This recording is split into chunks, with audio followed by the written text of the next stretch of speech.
আরবি সাল্লাল্লাহু আলাইহি ওয়াসাল্লামের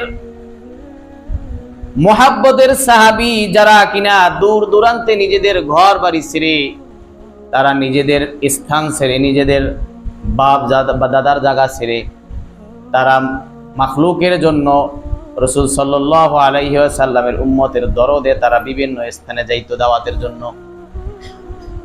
তারা মানব জাতিকে বুঝাইতেন আল্লাহ পাক রব্বুল আলামিনের একাত্মবাদ, তারা দাওয়াতের মাধ্যমে মানুষকে শিখাইতেন। রাসূলের রিসালাত তারা শিখাইতেন মানুষদেরকে দাঁড়ে দাঁড়ে বারে বারে যাইয়া।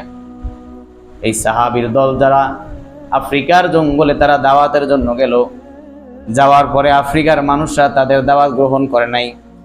তাদের কি মিথ্যাবাদী বলে, তাদের কি নিজেদের যে মানব যেখানে থাকে মানুষরা সেখান থেকে তাদেরকে জঙ্গলের মধ্যে পাঠাই দিল।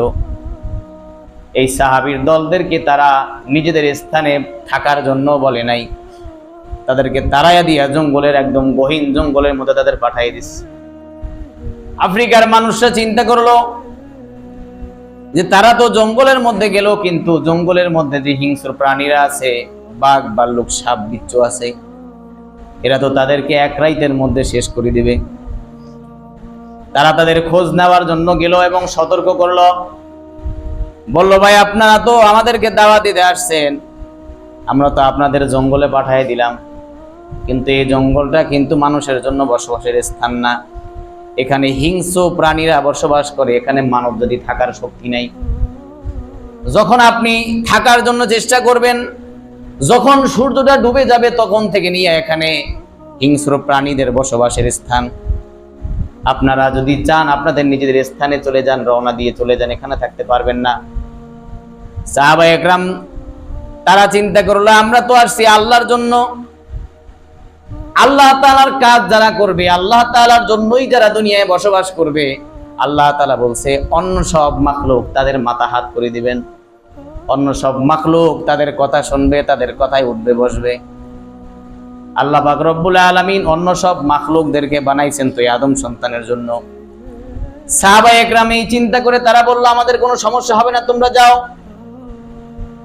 জঙ্গলে যারা বসবাস করতো তারা চিন্তা করলো তারা আমার কেমন মানুষ, যারা আমরা জঙ্গলে থাকি, বসবাস করি, জন্মস্থানে এই জায়গায় আমরাই ভালো মতো তাদের উত্তেজনায় থাকতে পারি না।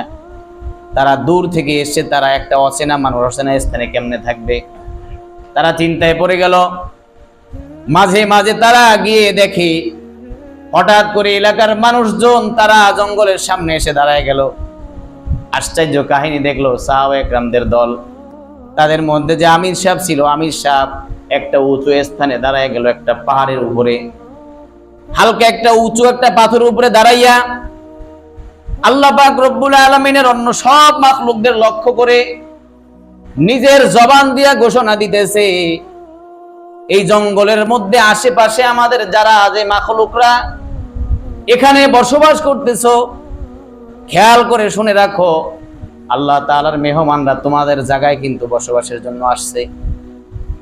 কেমন জানি নিজের জায়গার মধ্যে যেমন একজন মানুষ কাউকে থাকতে দেয়, হঠাৎ করে এসে যদি বলে আমার এই জায়গা তুমি ছেড়ে দাও, যদি ওই মালিক যদি বলে আমার জায়গা ছেড়ে দিতে হবে, যেমন ভাবে আধা ঘন্টা 1 ঘন্টার মধ্যে মানুষ ওখান থেকে জায়গা ছেড়ে দিয়ে মালিককে জায়গা বুঝিয়ে দেয়। আল্লাহর এই বান্দা যখন সাহাবায়ে একরাম দাঁড়ায়া যখন বলল আল্লাহর বান্দারা, আল্লাহর মেহমানরা তোমাদের স্থানে এসে তারা বসবাস করবে, তোমরা যে যেখানে আছো নিজেদের স্থান ত্যাগ করে আরেক জায়গায় শিফট হয়ে যাও, তোমাদের এই জায়গায় থাকার দরকার নাই। জঙ্গলের মানুষজন বলেন আমরা তাকায় দেখলাম যত দূর পর্যন্ত তার মুখের আওয়াজ গেল, এত দূর পর্যন্ত থেকে সব মাখলুকরা, গর্তের সাপ থেকে নিয়া বাঘ ভাল্লুক থেকে নিয়া হিংস্র প্রাণীরা সহকারে সবাই নিজেদের সন্তানকে একে অপরকে মুখে নিয়ে নিয়ে সবাই নিজের স্থান ত্যাগ করে দিল। সবাই নিজেদের স্থান ত্যাগ করে ওই স্থান থেকে অন্য স্থানে চলে গেছে। এমনকি গর্তের মধ্যে যে সাপ বসবাস করত, এই সাপ তার সন্তানদেরকে নিয়ে চলে গেছে, বাঘ তার সন্তানকে মুখে করে নিয়ে আরেক জায়গায় শিফট হয়ে গেছে। বলেন না এই যে আওয়াজ, বাঘ মানুষের আওয়াজ তো বাঘ বুঝে না, বুঝে বলেন সাপ কি মানুষের আওয়াজ শুনতে পায়? হ্যাঁ, পিপিলিকা মানুষের আওয়াজ তো শুনতে পায় না বা বুঝে না। অন্য সব মাখলুক যারাই এখানে আছে, এই মাখলুকরা তো মানুষের ভাষা বোঝে না, কিন্তু এই মানুষের ভাষা, সাহাবায়ে কেরামের এই ভাষাকে, এই আওয়াজটাকে ওই প্রাণীর কান পর্যন্ত পৌঁছে দিল কে? কে দিলেন?